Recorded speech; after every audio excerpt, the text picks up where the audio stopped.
A mis 64 años, nunca pensé que la peor traición de mi vida vendría de la persona que más amaba.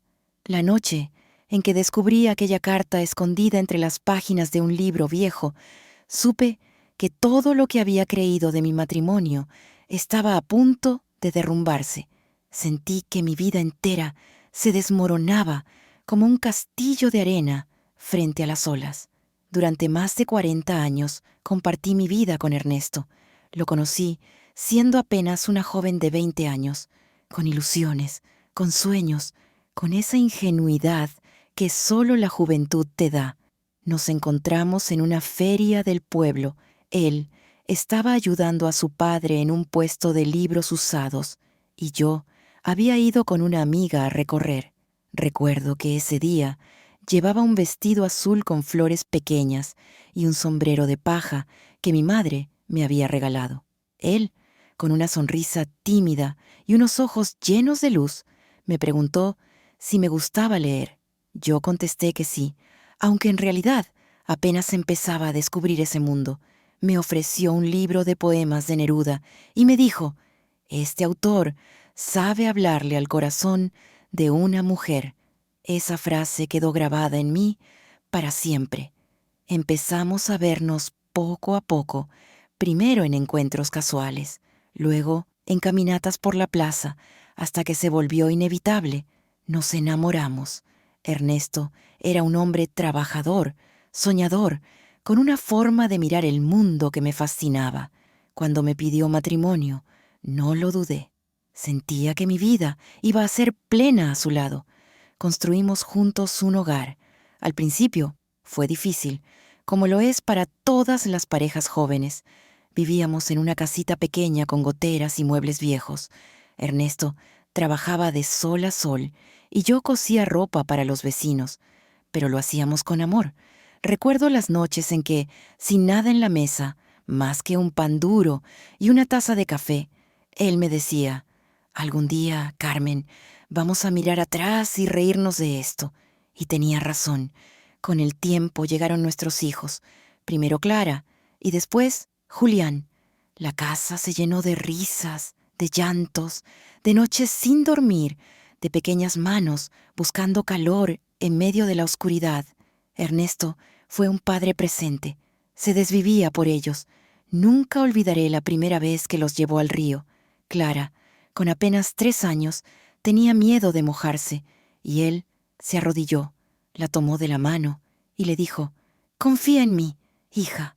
Siempre voy a estar para cuidarte». Esa era la imagen de Ernesto que yo guardaba en el corazón. Un hombre íntegro, protector, cariñoso. Claro que no todo fue perfecto.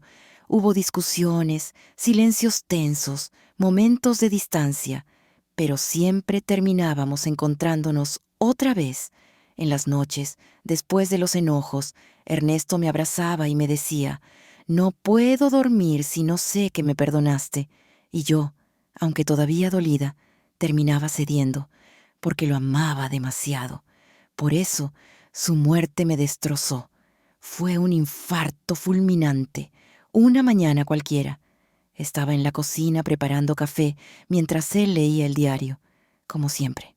De repente, escuché un golpe seco. Cuando corrí, lo encontré desplomado en el suelo. Grité, lo moví, intenté reanimarlo, pero ya era tarde. Ernesto se había ido de la forma más inesperada, sin despedirse, sin darme tiempo a asimilarlo. El funeral fue un mar de lágrimas. Los vecinos, los amigos, los hijos hablando de lo buen padre y buen esposo que había sido. Yo estaba allí, con el rostro cubierto por un velo negro, sintiendo que la vida se me escapaba entre los dedos. Me repetía una y otra vez, ¿y ahora? ¿Qué voy a hacer sin él? Pasaron las semanas. La casa estaba en silencio. Sus camisas seguían colgadas en el armario, su perfume impregnado en las paredes, su taza de café todavía en la alacena. Cada rincón me recordaba su ausencia y al mismo tiempo me aferraba a esos objetos como si fueran su presencia. Me decía a mí misma que al menos habíamos vivido un amor verdadero, que aunque la muerte me lo había arrancado, nadie podría quitarme los recuerdos. Pero el destino tenía preparada otra herida. Una tarde, limpiando su estudio, pasé mis manos por sus libros. Ernesto era un apasionado de la lectura. Tenía estantes repletos de novelas, de poesía, de viejos diarios. Al abrir un libro de tapas duras, encontré un sobre escondido.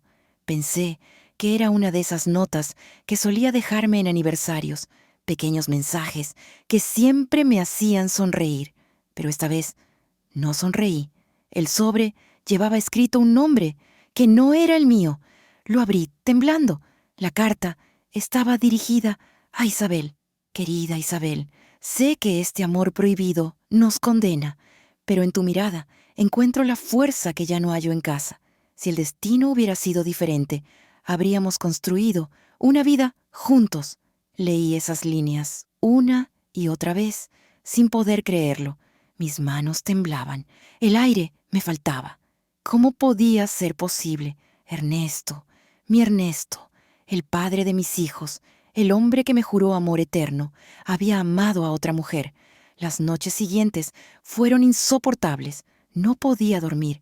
Me levantaba una y otra vez. Abría cajones, revisaba papeles. Encontré recibos de hoteles en ciudades donde jamás habíamos estado juntos, facturas de restaurantes a los que nunca fuimos. Descubrí un mundo oculto que había existido paralelo al mío. Sentí rabia, sentí dolor, pero también una confusión inmensa, porque recordaba su ternura, su cuidado, sus palabras de aliento. ¿Cómo podía haber vivido con dos caras? ¿Era todo una mentira o había sido capaz de amarnos a ambas? Me miraba al espejo y no reconocía a la mujer que veía. Mis arrugas, mi cabello encanecido, mi piel cansada.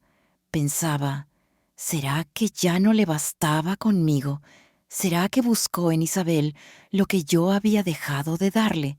Me atormentaba la idea de que mi amor no hubiera sido suficiente. Con el paso de los días, la necesidad de respuestas se volvió más fuerte que el miedo. No podía quedarme con la duda. Tenía que encontrarla. En una de las notas encontré una dirección en Puebla. Preparé un bolso pequeño, tomé un autobús y emprendí el viaje. Durante el trayecto, mi mente no paraba. Imaginaba 1000 escenarios. Tal vez Isabel era una mujer joven, hermosa, la que había reemplazado lo que yo ya no podía ofrecer. O tal vez era alguien solitaria, alguien que lo había manipulado.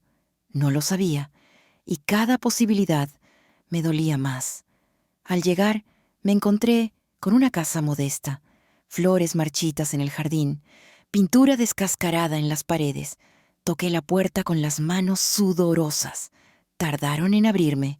Finalmente, apareció una mujer de mi edad, con el rostro marcado por el paso del tiempo y unos ojos enrojecidos. Me miró en silencio, y antes de que yo dijera una palabra, susurró: «Usted es Carmen, ¿verdad?». Sentí que el mundo se me venía abajo. Entré en su sala. El ambiente era sencillo, con muebles viejos, pero cuidados. En las paredes había fotos, recuerdos, objetos que hablaban de una vida silenciosa. Nos sentamos, y tras un largo silencio, ella comenzó a hablar. Entre lágrimas, me confesó que había amado a Ernesto durante décadas, que él le había prometido que jamás me dejaría, pero que tampoco podía alejarse de ella. Me mostró cartas, fotos, pequeños regalos. Yo las miraba con el corazón desgarrado. Cada objeto era una prueba de una vida paralela, de un amor que existía mientras yo creía ser la única. Pero lo que más me sorprendió fue escucharla decir: «Nunca le pedí nada, nunca quise destruir su familia. Me conformé con lo que él podía darme. Aunque fuera en las sombras, yo esperaba encontrar a una enemiga, pero encontré a una mujer tan rota como yo. Entendí que también había sido víctima de sus decisiones. Volví a casa con sentimientos encontrados, dolor, rabia, pero también compasión. No sabía qué hacer con esa verdad. Una noche, incapaz de guardarlo más, hablé frente a la foto de Ernesto que aún colgaba en nuestra habitación. Me mentiste, me heriste, pero también me amaste. Y ahora soy yo la que debe decidir qué hacer con esta verdad. Decidí callar ante mis hijos. Ellos no tenían por qué cargar con ese peso. Para ellos, Ernesto seguiría siendo el padre ejemplar. Con el tiempo, aprendí que incluso las personas que más amamos pueden tener secretos que nunca conoceremos, que el amor verdadero también puede tener sombras. Hoy, cuando paso las páginas de un libro, ya no busco cartas escondidas. Busco recordarme que la vida es una mezcla de verdades y mentiras, de amores completos e incompletos. Y aunque Ernesto me traicionó, también me dejó algo invaluable, la certeza de que soy más fuerte de lo que creía y que mi historia no termina con la suya. A veces, la traición más dolorosa no es el fin de nuestra vida, sino el comienzo de una nueva verdad, la de aprender a vivir con cicatrices que nos recuerdan que seguimos de pie. Si esta historia te conmovió, suscríbete totalmente gratis a Historias con Carmen y descubre el próximo relato, porque la vida siempre guarda secretos que cambian todo